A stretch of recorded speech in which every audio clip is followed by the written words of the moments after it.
Hi, Sandy Solis, prophetic novelist, author of Spirit Wings book series, here again doing Language of the Spirit, part 5. Since we're focusing on language, I thought we should talk about cussing and cursing with our tongue. To have authority in the Spirit, we need to be consistent. Does that make sense? It's a pet peeve of mine to hear professed Christians cussing, especially the F-bomb. So let's look at the word and see what it has to say on this subject. Let's start with Deuteronomy 30:19. This is in the King James, so I'm going to kind of roughly paraphrase. I call heaven and earth to record this day against you, that I have set before you life and death, blessing and cursing. Therefore choose life, that both you and your seed may live. That's Deuteronomy 30:19. So the power of the tongue, James 3:10.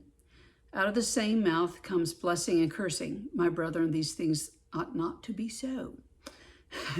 James 3:10. Proverbs 18:21. Life and death are in the power of the tongue, and they that love it shall eat the fruit thereof.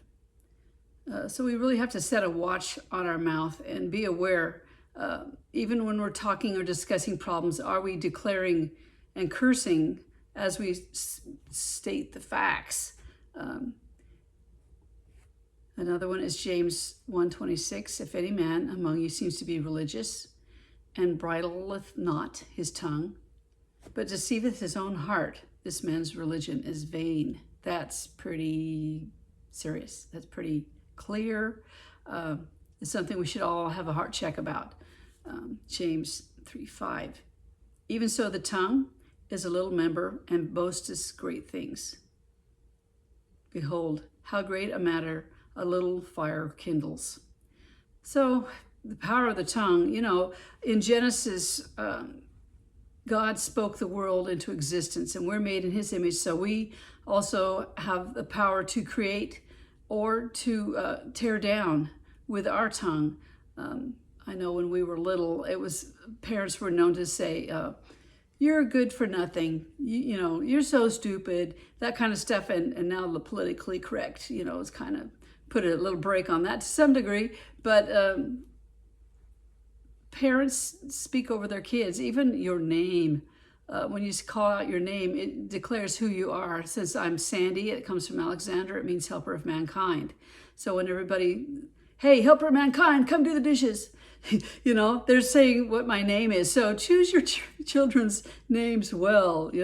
It makes a difference. What we speak affects the atmosphere. You can go online and look at how people spoke over plants, and one flourished and one died. It's the power of the tongue. So, and also we should have no part with the enemy and the enemy's words, even darn it, shoot, oh crap. The last one is just a watered down version of something of poop. Who wants that coming out of your mouth? If you're a righteous person, you should have clean it up. Everybody says, oh, pardon my French. Well, why don't you just not do it to begin with?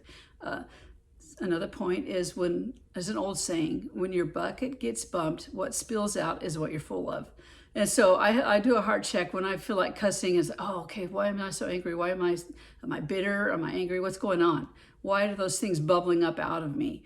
And so the language of the Spirit is very important to who we are and how our atmosphere and everything around us.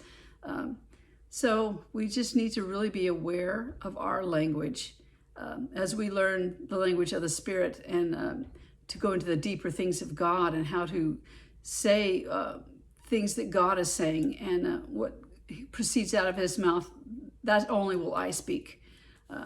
Jesus was always talking about that. I do what I see my Father do. And we want to be that way. We don't want to have any part with the enemy, and we don't want to have a bad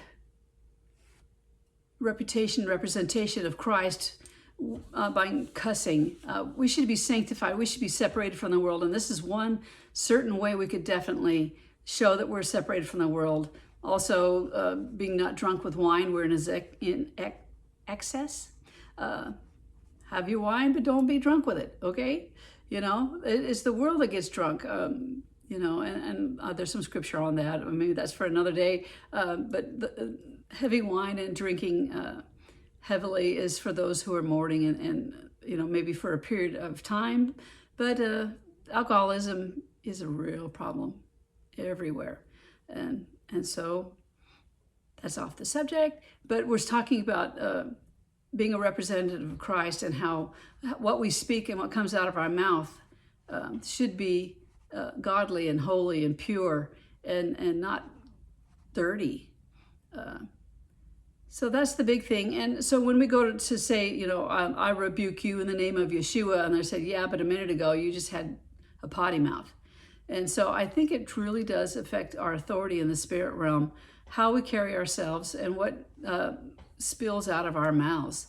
So yeah, there's another cool verse, and I'll have to put it in the documentation because I didn't write it down, but it says, he wakens me morning by morning. He wakens me to hear as the learned. He has given me a tongue of the learned, that I may speak to them that are in season, to them that are weary. Okay, I slaughtered that. I'll have to totally get that for you and get that in. But that seems to be a thing for the season right now, our words. And we need to speak up and speak for God, speak for Bible worldview, Christ worldview, for the things that Yeshua, Jesus died for. We need to speak up and not be silent. So part of the language of our spirit is not being silent and being righteous with our tongue.